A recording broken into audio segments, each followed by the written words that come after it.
Hi, I'm Mary Allison Brown from reflectingrelationships.com, and today we're going to talk about attachment styles in early childhood.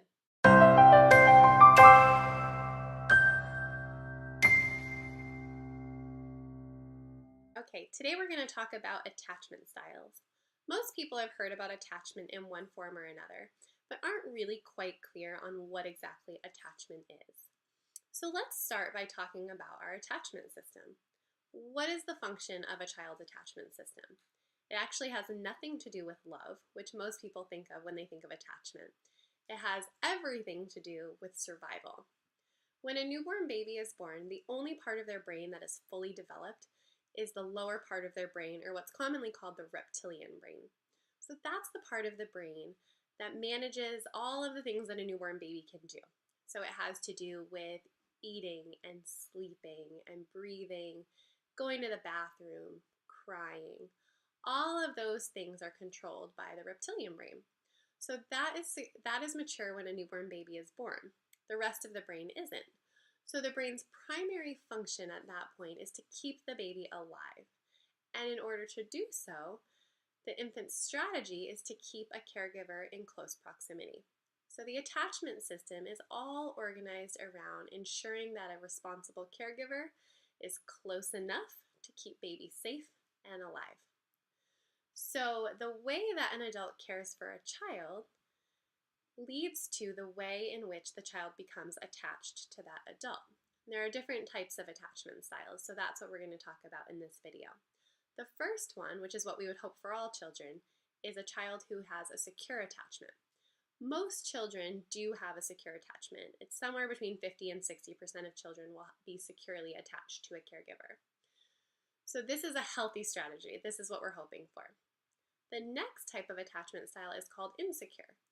And insecure attachment is actually divided into two separate types of insecure attachment.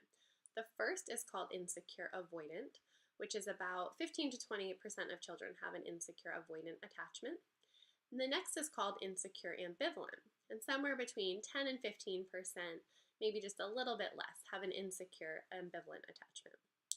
The next type of an attachment style that we're going to talk about today is called disorganized attachment. And to me, I feel like disorganized attachment is the most concerning type of attachment style. So let's talk a little bit about what those styles mean, shall we? So in a securely attached child, the child will show a clear preference for a certain caregiver. They will seek that caregiver out to get comfort when they're upset, and they'll use their caregiver as a secure base from which they can explore their environment and their world. When a child has a secure attachment relationship with their parent, what they learn about themselves is that they can be socially successful. They learn that they're effective in relationships because when they signal their parent, they receive responsive care. So they start to develop a healthy sense of self-esteem and self-confidence. And these children typically grow to learn that they can affect their world. So they have a strong sense of self-efficacy. As they grow, they usually have positive social skills. They have the ability to form relationships with adults and peers, and the ability to explore their environment, play, and learn. So like I said, this is the type of attachment style that we hope for all kids. So this usually happens when a parent is sensitively attuned and responsive to their child's cues. This doesn't mean getting it right all of the time, but it does mean that most of the time the parent sort of knows what's going on for the child and can meet those needs successfully. All right, now we're going to talk about insecure attachment. So the first type of insecure attachment is called insecure-avoidant. In insecure-avoidant attachment, the child learns that the best way that they can keep their caregiver close is by minimizing their expressions of distress.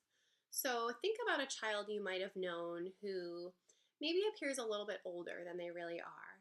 They appear to be sort of precocious and very, very self-sufficient, very independent, more so than another child of their same age.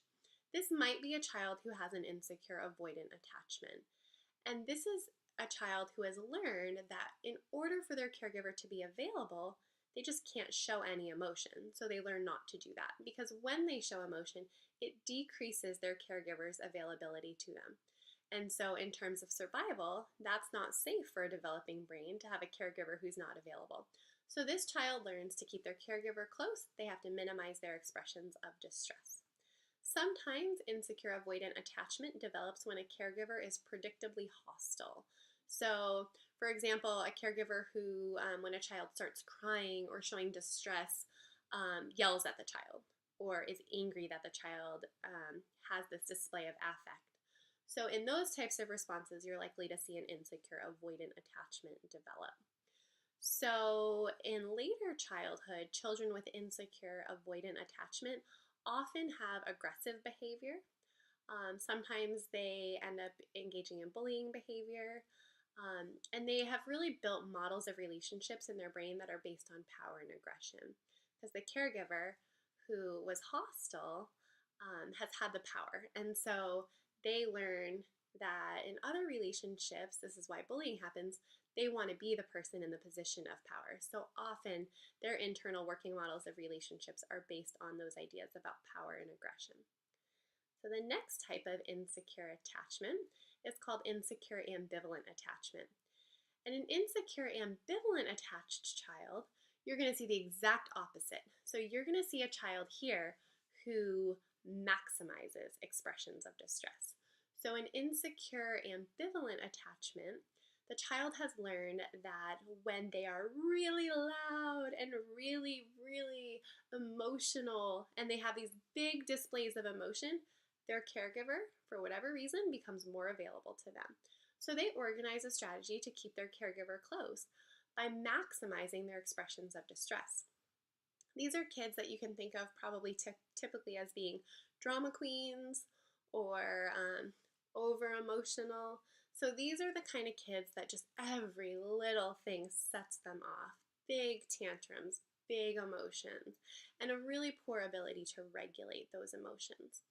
So a lot of the time, an insecure ambivalent attachment will develop when the caregiver is unpredictable and also insensitive to the child's cues.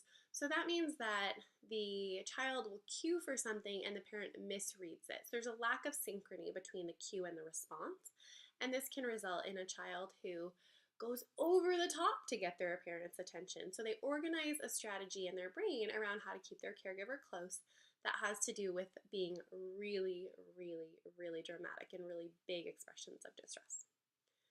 And then the final type of attachment that we're going to talk about today is called disorganized attachment. So in secure and insecure attachment, in both types of attachment, the child has an organized strategy to keep their caregiver close. That's called proximity maintenance. So they have figured out what works best for them with their parent to keep their parent close to increase their chances of survival. Now in disorganized attachment, the child doesn't have a strategy. So that's where it's most concerning. So sometimes this happens when the caregiver has been completely unpredictable. When the parents have been abusive to the child, this disorganized attachment will also often develop because, so the attachment system tells the child, keep the parent close. When the parent is close, if the parent is abusive, the child's brain is going, danger, danger, danger, this is not safe, and pushing away. And so they don't know what to do. They don't know how to organize a strategy because if I keep my parent close, then they're also the source of my distress. And so their brain just cannot organize one way that will work for that child.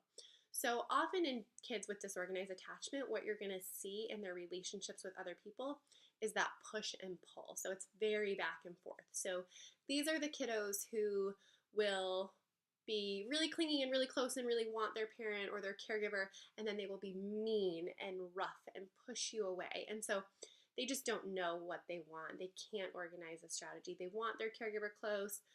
Even if it's a different caregiver, their brain signals danger. They don't know what to do. So this often happens in kids who have been through multiple changes in caregivers, whether it's through the foster care system or through just bouncing from family member to family member. When the caregivers have all been different, this disorganized attachment is likely to develop.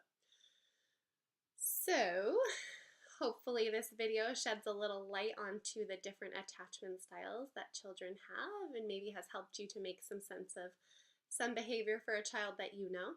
If you've enjoyed this video, I'd be honored if you'd share it with a friend. I think it's everybody's responsibility to spread the word about infant and early childhood mental health so that we can create a world in which our youngest citizens can truly thrive. If you'd like to know more about what's going on at Reflecting Relationships or what's going on with me, please visit us at our website, www.reflectingrelationships.com.